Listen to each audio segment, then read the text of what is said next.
Tunapofanya tendo la ndoa, pale ndipo tunapokuwa mwili mmoja. Kwa hiyo ni hatari sana kulidharau tendo la ndoa.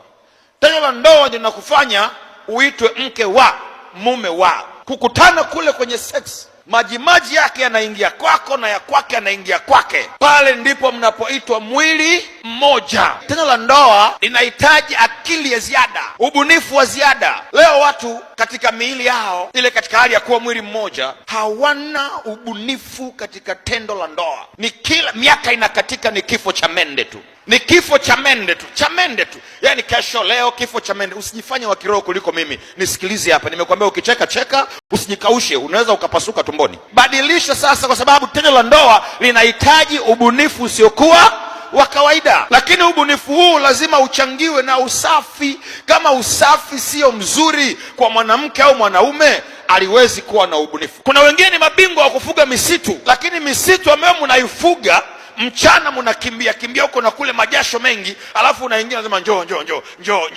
mke wangu, njoo. Aje na msitu huo, naye anaupenda, umeloa majasho. Kwangua msitu huo.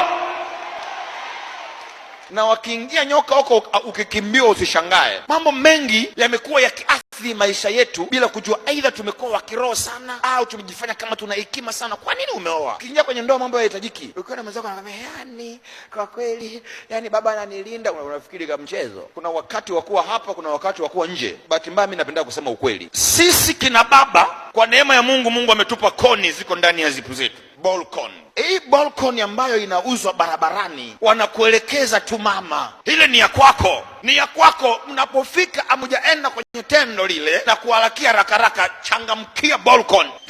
Kachukuliwa, kaibiwa, mme wangu hayupo, simuelewi. Umewaachia balcony wenzio. Shangilia kama shangilia.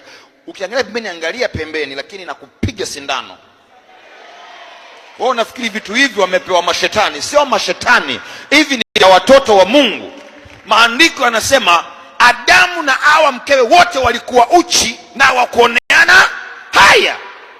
Wewe haya inatoka wapi? Aibu ya kwenda kumpekenyua mwenzako inatoka wapi? Mpekenyue, mkague, alafu ikiwezekana endelea mambo yanayotakiwa kuendelea. Ukifanya hivyo, nakwambia atakuwa anatembea kama mweu njiani. Na kama unamwona na weakness fulani, mwambie, bwana, weakness yako wewe ni 1 2 3, nisaidie.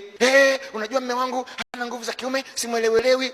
How do you prepare him when you meet together, when you are in private place, in your own room? How do you prepare your husband? How do you make romance?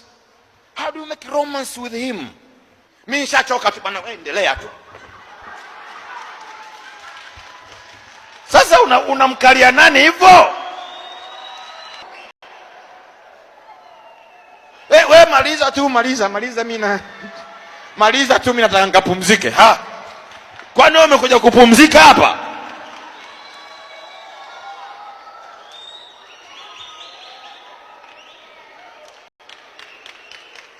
Hii nimechoka. Hii ndio inayochosha ndoa zetu, hii ndio inayobomoa ndoa zetu. Wataambatana, watakuwa mwili mmoja.